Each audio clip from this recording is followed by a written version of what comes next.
Salut les amis, c'est Antoine de Toy Tracker. Aujourd'hui, présentation de 3 figurines. 3 figurines de la série DC Comics Variant Play Arts par Square Enix. Des figurines qui ne sont pas très connues en France ou en Europe et on va en parler ensemble. Donc tout d'abord, je tiens à remercier mon ami Samuel, que beaucoup d'entre vous connaissent de la chaîne Virtual Devil.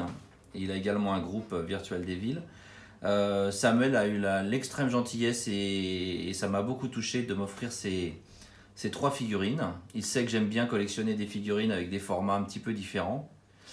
Là on est sur une échelle, donc merci Samuel, encore merci à toi, c'est vraiment adorable de ta part. Donc là on est sur un format qui est un petit peu bâtard on va dire, hein, qui n'est pas bien évidemment, enfin qui est à mi-chemin entre du 1/12e et du 1/6e. Je vous comparerai tout à l'heure des figurines de différentes échelles pour que vous puissiez voir, mais à mon sens, on est sur quelque chose qui est de l'ordre du, on va dire, 1/8e, 1/9e, 1/8e. Voilà. C'est nettement plus grand que des figurines 1/10e, mais ça reste quand même bien plus petit qu'une figurine 1/6e. Voilà. Bon, de toute façon, le mieux, c'est que je vous compare ça à la fin. Alors, que vous dire sur la série Play Arts, parce que Play Arts, si vous voulez, Square Enix, c'est un studio, c'est également bien sûr un studio de jeux vidéo, hein, qui ont développé beaucoup de jeux vidéo très connus, notamment Final Fantasy, et ils se sont lancés donc il y a déjà de nombreuses années, principalement au début dans des créations de figurines de l'univers Final Fantasy. Et après, ils ont pu acheter des licences Marvel, DC, mais aussi Predator, mais aussi des héros de cinéma, beaucoup de choses. Et ils se sont lancés donc dans des productions de figurines très articulées, assez particulières, vous allez voir, parce que reprenant souvent un héros donc de film ou de comics, mais en le détournant, en faisant des variantes, en lui donnant un aspect très particulier qui est un peu la marque de fabrique de ce studio. Ici, vous allez voir, on va partir sur 3 figurines Batman. Ce sont les seules que je possède, donc je ne pourrai pas vous en montrer d'autres, mais j'essaierai peut-être d'en avoir d'autres à l'avenir. Vous allez voir derrière sur les 2 figurines Batman, là on est sur il a mélangé en fait, ils ont mélangé Batman et ses super ennemis et les super vilains qui combattent Batman. Donc dans cette boîte, c'est un mélange, vous allez voir, c'est une sorte de mix avec Two-Face. Et dans celui-ci, c'est un mix avec le Joker. Donc vous allez voir, c'est extrêmement original.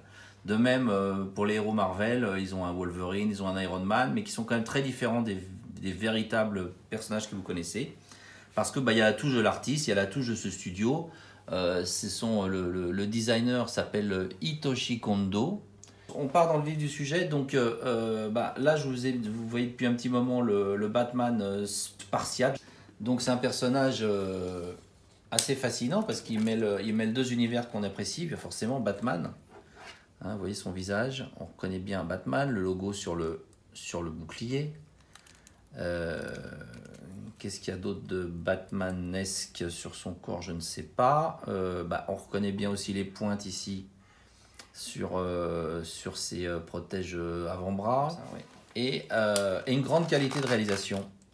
Vous voyez, avec des articulations. Je ne sais pas si vous entendez le cliquetis là. Vous voyez, mais il y a vraiment des systèmes de cran pour les articulations. Donc on sent qu'on a quand même affaire à quelque chose qui tient vraiment bien la route. Bon, les articulations donc sont nombreuses. Hein,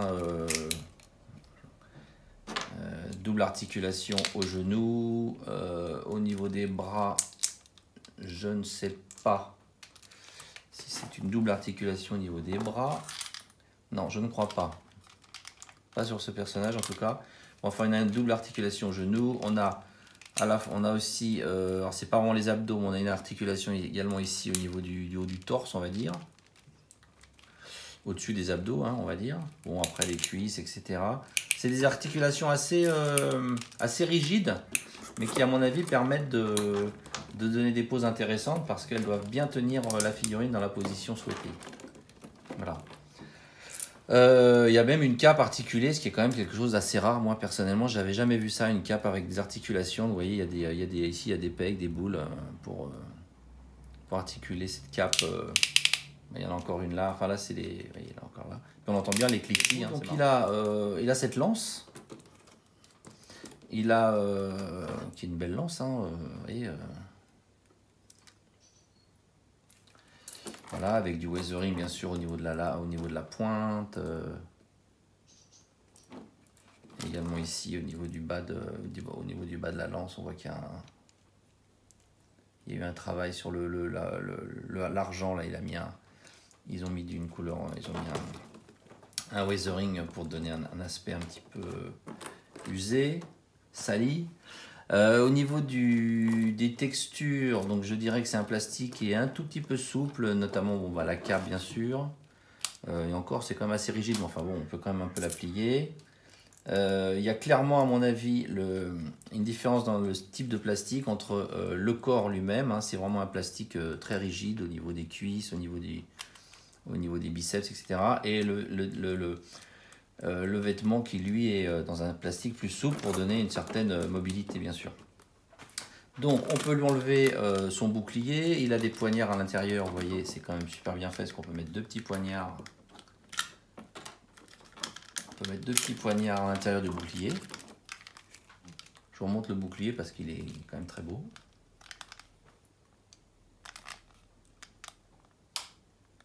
Avec toutes les marques de coups d'épée, etc. Et voilà.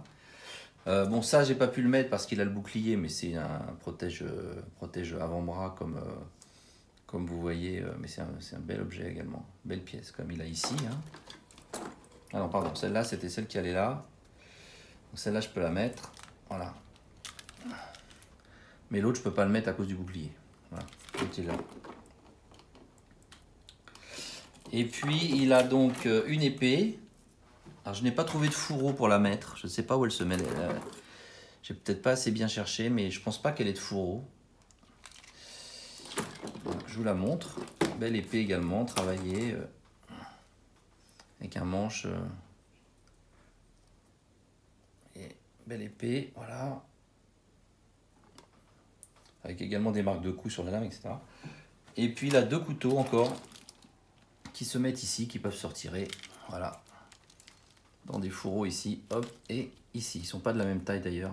Il y en a un qui est plus petit que l'autre.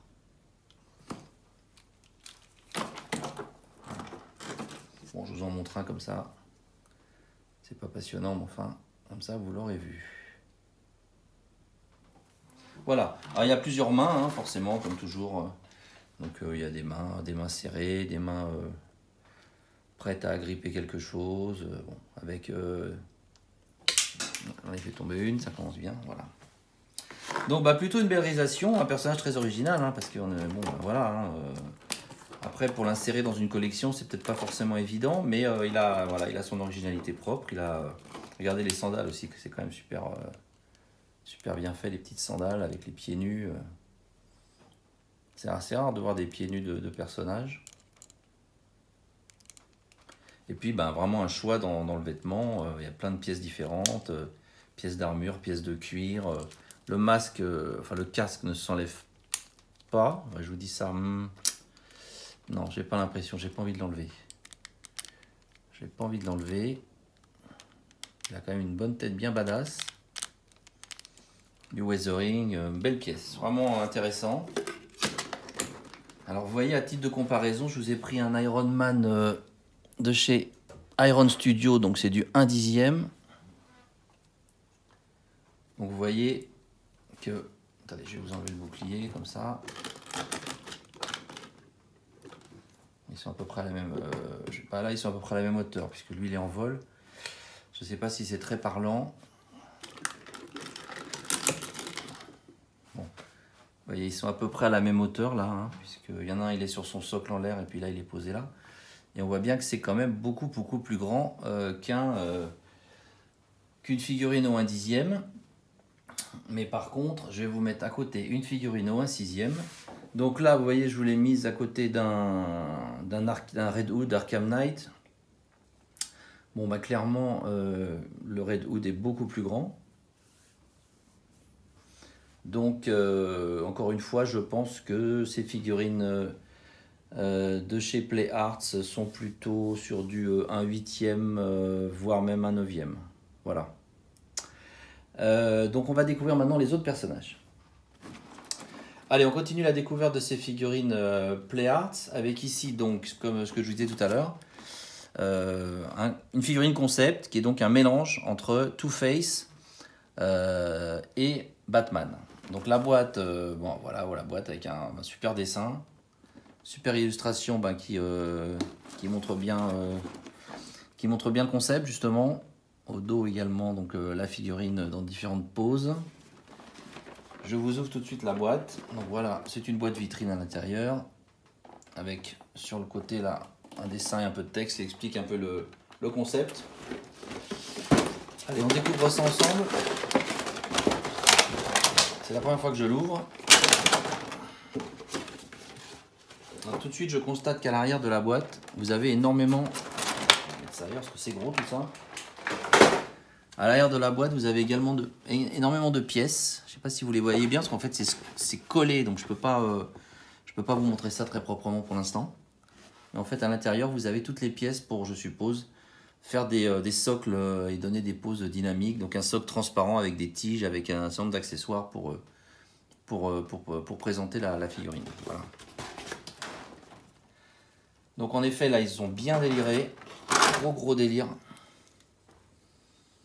Donc, c'est un gros délire.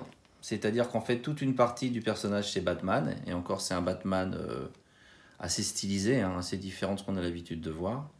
Et puis l'autre partie, c'est Two-Face, c'est double face. Donc avec son corps brûlé, avec son visage complètement déformé. Mais il y a quand même ça qui rappelle Batman, hein, les oreilles de chauve-souris. Une cape complètement brûlée forcément.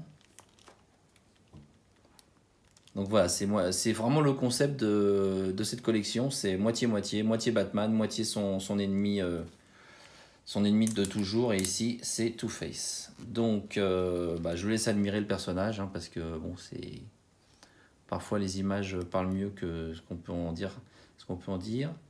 Gros travail de sculpture, notamment sur la partie Two-Face.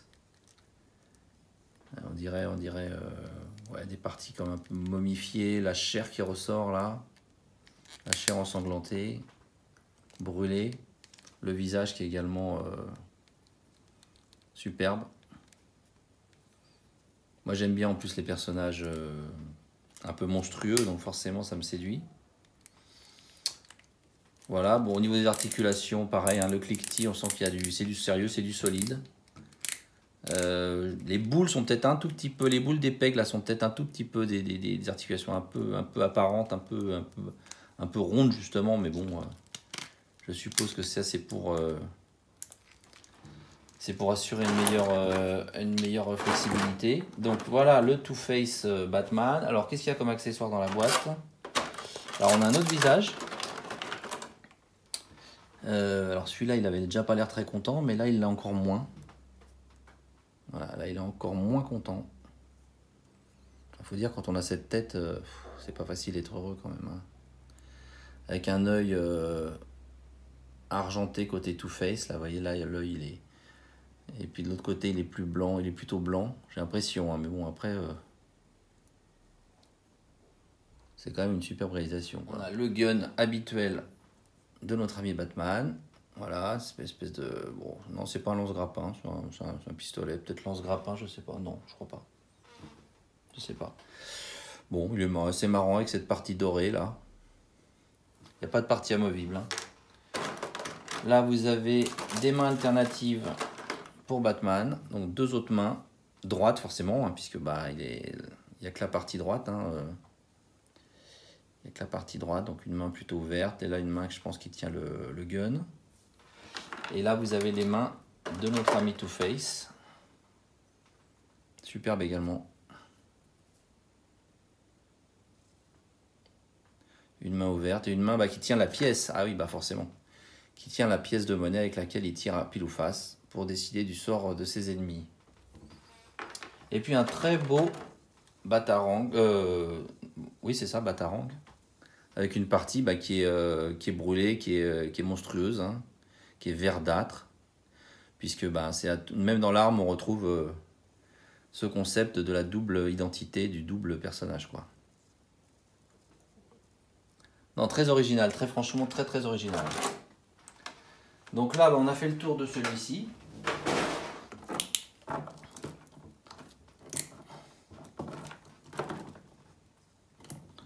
Voilà, je vais essayer de lui donner une petite pause. Même les pieds sont articulés au niveau du bout des pieds. Hein. Bon, c'est quelque chose qui se fait pas mal aujourd'hui, mais à l'époque, ça se faisait un peu moins. Là, on est sur des figurines qui ont déjà quelques années. On doit être sur du 2016, 2015, 2016 peut-être. Je sais qu'il y a un Mr Freeze qui existe également. Je vous montrerai une photo. Je vous incrusterai une photo. Donc là, on était sur le Too Faced. Et puis alors maintenant, alors la cape est monstrueuse. Hein. Regardez-moi cette cape. On dirait de la lave en fusion. Je sais pas du. Elle peut englober le personnage en plus. Enfin, ouais. Elle est beaucoup plus rigide la partie brûlée que celle de Batman. Ah oui, le gun, on peut le mettre dans le dos, comme souvent avec Batman. Hein. Le gun, vous pouvez le mettre ici, là. Voilà. Superbe, magnifique. Et alors, on attaque le troisième.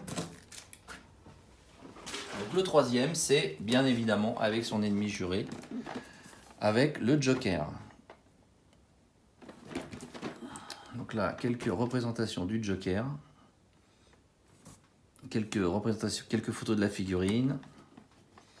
Et puis une superbe illustration encore donc de Kelsey Britt. Hein, je suppose que c'est lui donc qui crée tout ça. Et après, c'est mis en figurine par Hitoshi Kondo. Je crois. Hein. Bon. Encore une fois, c'est bon, un peu nouveau pour moi tout ça. Voilà la boîte. Et je vous l'ouvre. Pardon pour le bruit, bouchez-vous les oreilles.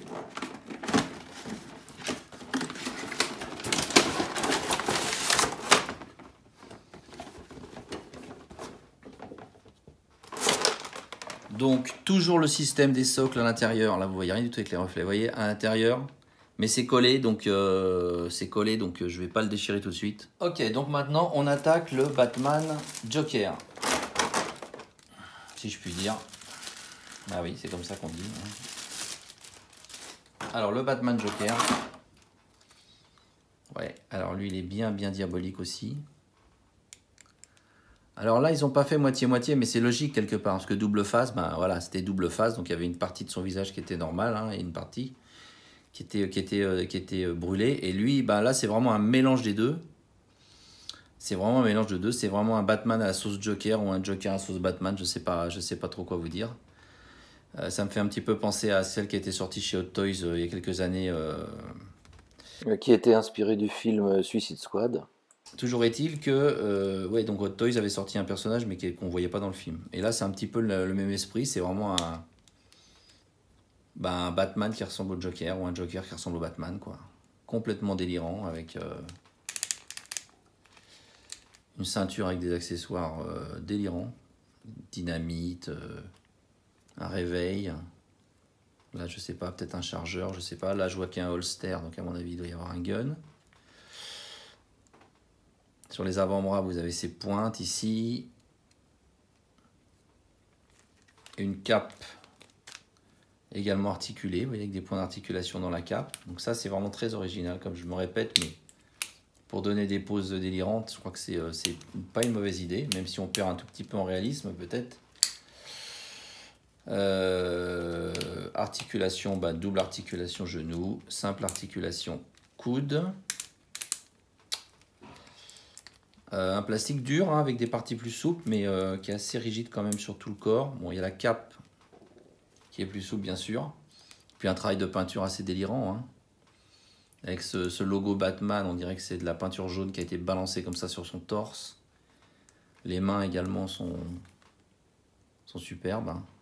Une espèce de couleur blanchâtre avec du rouge dessus, du sang, je sais pas. Le col, donc ça c'est le col, c'est l'eau de la cape, c'est mou, enfin c'est un plastique souple. Ici des petits détails comme ces petites pièces de couleur métal. Toutes ces sangles vertes aussi dans le dos, c'est magnifique. C'est vraiment des petites œuvres d'art en fait. Hein. C'est très original, mais c'est vraiment c'est un travail extrêmement artistique, hein, je trouve cette collection. Alors, est-ce qu'il va tenir un peu le temps qu'on regarde les accessoires? Sinon, je vais le mettre sur un socle.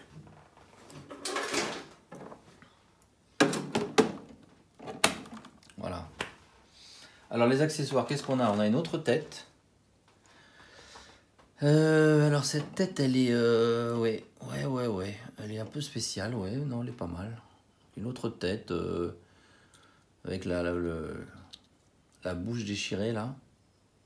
Qui a été agrandie au couteau. Pas le même rictus, mais bon. Pas mal aussi. On a le fameux petit jeu de cartes habituel du Joker. Donc assez minuscule, c'est mignon. Ah, j'ai dit mignon. Et voilà. Petite carte. Je sais pas si on voit bien avec les reflets, là. Petite carte. Un pistolet jaune. Non, plutôt doré. Les armes, c'est pas ce qu'il y a de mieux fait, je trouve. C'est un peu basique à chaque fois. C'est bon. Comme l'arme tout à l'heure de l'autre Batman, là, c'était pas incroyable. Et puis... Alors, est-ce que ça se met au bout? Ça, oui. Je suppose. Hein. Donc là, vous avez le fameux... Oula. Le fameux petit drapeau avec marqué Bang.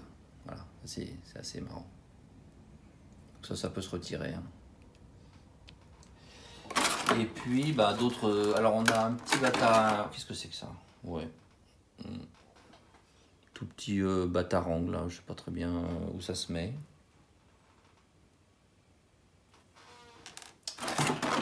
Et puis qu'est-ce qu'on a d'autre? Ah, ça, c'est quoi, ça? Ah bon, on a un couteau, quand même. C'est vrai que le Joker, il aime bien avoir son petit couteau. Enfin, je dis le Joker, mais bon, je sais pas si c'est le Joker ou si c'est Batman. Hein. C'est un mélange, on va dire. Et puis d'autres mains. Voilà, 4 autres mains. Donc, elles sont vraiment jolies, les mains. Petit côté un peu... je sais pas comment dire. Bah, monstrueux, hein, forcément, avec ses ongles noirs, avec cette peau blanchâtre, avec ses armatures en métal, des taches de sang. Ils ont un petit look un peu gothique, un peu steampunk, je trouve.